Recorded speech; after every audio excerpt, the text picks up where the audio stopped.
Bismillahirrahmanirrahim. Assalamualaikum warahmatullahi wabarakatuh. Di sini saya akan menjelaskan mata kuliah pembangunan ekonomi Islam materi ke-12 yaitu tentang perkembangan bisnis syariah di Indonesia dan ekonomi kreatif di Indonesia. Poin yang pertama yaitu perkembangan bisnis halal di Indonesia. Untuk perkembangan bisnis di Indonesia sendiri itu memiliki beberapa poin, yaitu seperti potensi industri halal di Indonesia, terus yang kedua tantangan industri halal di Indonesia, yang terakhir yaitu peranan industri halal terhadap pertumbuhan ekonomi. 1. Potensi industri halal di Indonesia. Industri halal memiliki potensi yang sangat besar, terutama di Indonesia yang memiliki penduduk yang mayoritas muslim. Potensi industri halal tersendiri bisa dilihat dari beberapa sektor, yaitu pertama itu sektor makanan halal. Makanan halal merupakan kebutuhan dasar seorang muslim. Terdapat juga dukungan pemerintah yang terlihat dari pembentukan Badan Penyelenggara Jaminan Produk Halal atau BPJPH sebagai amanat dari Undang-Undang Nomor 33 Tahun 2014 tentang jaminan produk halal. Yang kedua yaitu sektor keuangan syariah atau halal finance. Sektor keuangan syariah itu sendiri menjadi gerbang pembuka industri halal di Indonesia. Semenjak terbentuknya Bank Muamalat Indonesia pada tahun 1992 sebagai sektor keuangan yang telah membawa perkembangan yang cukup baik bagi industri keuangan. Aset keuangan syariah tersendiri mengalami pertumbuhan setiap tahunnya. Yang ketiga yaitu sektor wisata halal. Mengapa? Karena Indonesia merupakan negara yang memiliki keragaman budaya serta kaya akan sejarah dan tradisi keagamaan. Masyarakat Indonesia juga terbilang ramah sehingga menjadi daya tarik Indonesia dalam bidang pariwisata. Jika dikaitkan dengan wisata halal, maka akan banyak objek wisata yang bisa dikunjungi oleh halal travel. Yang keempat yaitu sektor busana muslim. Potensi tersebut Indonesia juga tidak kalah besarnya karena pada dasarnya industri busana muslim terus mengalami pertumbuhan dari tahun ke tahun.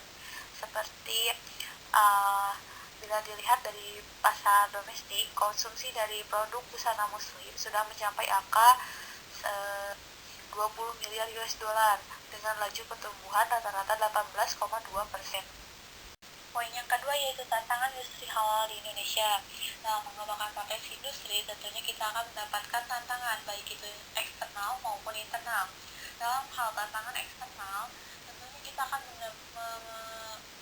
mendapatkan banyaknya negara pesaing, seperti baik itu negara pesaing yang termasuk ke dalam negara non-muslim maupun muslim. Terus yang kedua yaitu belum adanya sertifikat halal yang berlaku secara global. Hal ini disebabkan belum adanya konsensus yang dilakukan oleh negara-negara di dunia mengenai standarisasi sertifikat halal nasional. Lalu dalam hal tantangan internal, kita akan menghadapi yaitu kurangnya halal awareness pada masyarakat Indonesia. Terus yang kedua yaitu adanya problematika dari Undang-Undang Nomor 33 Tahun 2014 tentang jaminan produk halal. Yang ketiga yaitu tantangan rendahnya kesadaran masyarakat Indonesia untuk berkompetisi. Jadi masuknya berbagai produk halal dari luar negeri maupun produk lokal harus bersaing agar tetap eksis. Namun sayangnya kesadaran masyarakat Indonesia untuk berkompetensi masih sangat rendah. Jadi tidak heran jika saat ini Indonesia lebih cenderung menjadi konsumen industri halal. Poin selanjutnya yaitu peranan industri halal terhadap pertumbuhan ekonomi.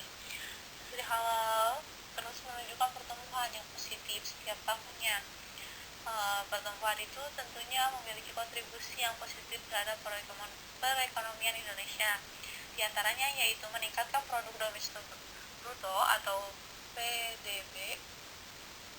Yang kedua yaitu mendorong peningkatan nilai cadangan devisa negara, seperti meningkatkan nilai ekspor industri halal, terus meningkatkan potensi pariwisata halal, peningkatan peran industri keuangan syariah dalam rangka mewujudkan inklusi keuangan.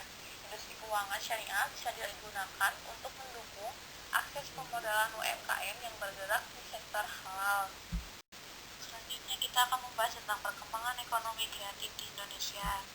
Yang pertama yaitu kita akan membahas tentang pengertian ekonomi kreatif. Ekonomi kreatif merupakan sebuah konsep di bidang perekonomian era baru yang mengutamakan informasi, kreativitas, dan ide dari sumber daya manusia sebagai aset penting. Maka dapat disimpulkan terdapat 3 hal pokok yang menjadi dasar dari perekonomian kreatif, antara lain yaitu kreativitas, inovasi, dan penemuan. Kreativitas sendiri adalah kemampuan untuk menghasilkan sesuatu yang unik, fresh, dan dapat diterima umum. Untuk inovasi sendiri adalah suatu transformasi dari ide dengan dasar kreativitas dengan memanfaatkan penemuan yang sudah ada untuk menghasilkan suatu produk dengan ataupun proses yang lebih baik. Untuk penemuan adalah istilah yang lebih menekankan pada menciptakan sesuatu yang belum pernah ada sebelumnya dan dapat diakui sebagai karya yang mempunyai fungsi yang unik. Poin selanjutnya yaitu ruang lingkup ekonomi kreatif di Indonesia. Di Indonesia sendiri, ruang lingkup itu memiliki 17 subsektor. Pertama yaitu ada aplikasi, arsitektur, desain interior, desain komunikasi visual, terus desain produk, fashion, film animasi, kerajinan tangan atau kriya, terus fotografi, kuliner, musik, pengembangan permainan, penerbitan, periklanan, seni pertunjukan, seni rupa, dan yang terakhir adalah TV dan radio. Poin yang terakhir yaitu perkembangan ekonomi kreatif. Berdasarkan data Fokus Ekonomi, Outlook 2020, diketahui ekonomi kreatif menyumbang sekitar 1.100 triliun terhadap produk domestik bruto Indonesia sepanjang tahun. Bisa dikatakan ekonomi kreatif merupakan salah satu bidang ekonomi yang bertahan di masa pandemi. Seperti yang kita ketahui, Menteri Pariwisata dan Ekonomi Kreatif mengatakan bahwa ada 3 subsektor penyumbang PDB terbesar, antara lain yaitu dari kuliner, fashion, dan kriya. Yang dapat saya sampaikan, semoga bermanfaat.